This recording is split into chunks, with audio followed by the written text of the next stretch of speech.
नमस्कार, आप देख रहे हैं ग्रेट जम्मू। मैं पंकज खजुरिया। आज धनतेरस है और आपको आपके परिवार को धनतेरस की हार्दिक शुभकामनाएं। आज ही के दिन जो है समुद्र मंथन हुआ था और तब से ही ये जो है दिन मनाया जाता है और इस उपलक्ष्य पे जम्मू कश्मीर आयुर्वेदिक हॉस्पिटल की तरफ से यहाँ पे पूजा अर्चना रखी गई। जिस तरीके से उनका ये कहना है कि आज ही के दिन जो है आयुर्वेद का भी आविष्कार हुआ था। क्या कुछ पूरा प्रोग्राम रहा, ये देखें।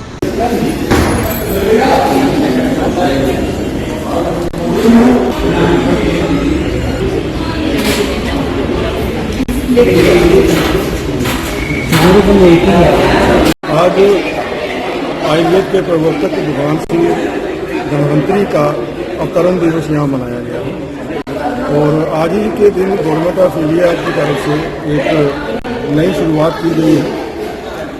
तो 8वां नेशनल आयुर्वेद डे भी आज ही के दिन मनाया गया है।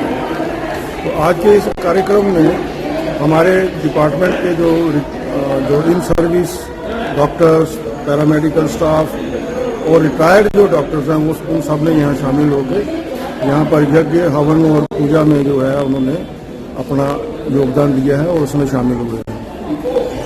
आज का दिन जो है महत्वपूर्ण इसलिए है कि जब स्वर्ग से आयुर्वेद का अवतरण हुआ, समुद्र मंथन हुआ, तो समुद्र मंथन में भगवान श्री धन्वंतरी प्रकट हुए और उन्होंने आयुर्वेद का साथ में ज्ञान भी उस समुद्र मंथन के दौरान ही आया और उस ज्ञान को फिर आगे उन्होंने धरती पर जो विभिन्न जो ऋषि मुनि थे वो ज्ञान उनको दिया और वही ज्ञान पिछले हजारों सालों से हमारे भारत में चिकित्सा व्यवस्था, चिकित्सा शिक्षा का जो है वो ज्ञान बांट रहा है।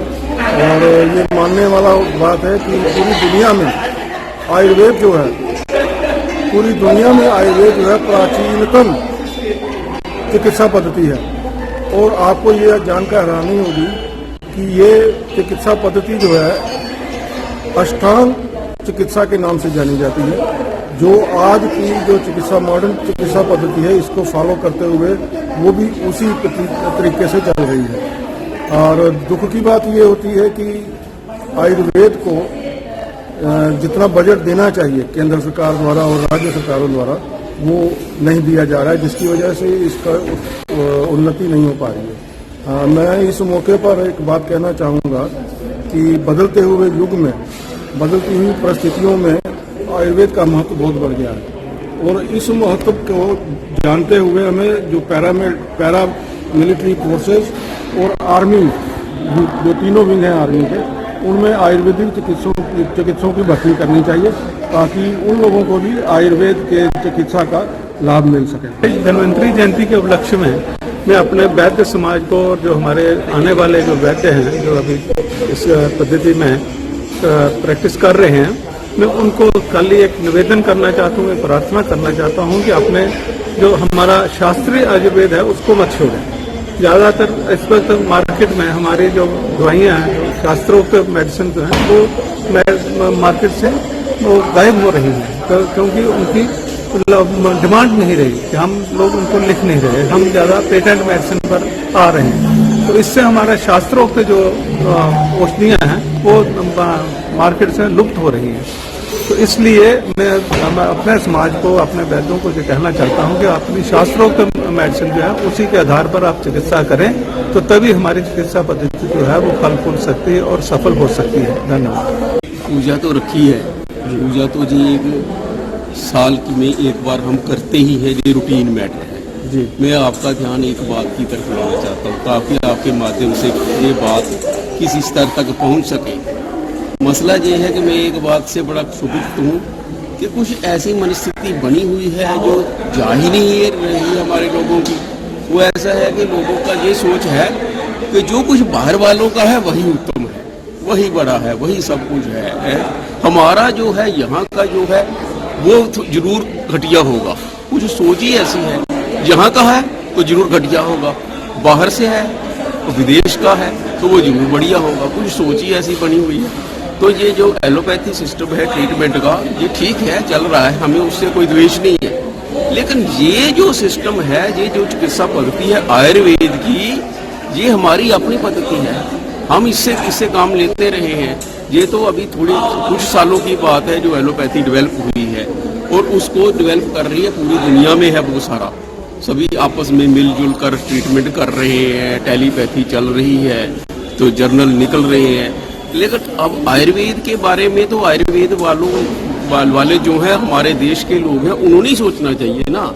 लेकिन बदनसीबी ये है कि कुछ फर्क तो पड़ा है, इनको कुछ तो थोड़ी समझ आई है, ये जो पिछली सरकार थोड़ी आई है वो थोड़ा आयुर्वेद को प्रोत्साहन दे तो रही है, लेकिन अभी तक उनके मन में ये बात क्लियर नहीं हुई है कि इसको पूरा उस हद तक प्रोत्साहन देना चाहिए जिस हद तक एलोपैथ वालों को देते हैं। भैया तभी कुछ निकलेगा। एलोपैथ वालों के साथ सभी हर बात का ट्रीटमेंट नहीं है, फेल हो रहे हैं वो। पहले एक दवाई देते थे 10 साल पहले, आज नहीं देते। तो पहले कहते थे पेनिसिलिन पेनिशिया, किसी वक्त ये सुनते थे हम, आजकल मार्केट में पेनिसिलिन मिलती ही नहीं। तो ये क्या है, इसमें कुछ फ्लॉ है। तो आयुर्वेद से बहुत कुछ निकल सकता है। दुनिया की भलाई के लिए, लोगों की भलाई के लिए सरकार को आयुर्वेद वालों को प्रोत्साहन देना चाहिए। मैं इतना ही कहना चाहता हूँ।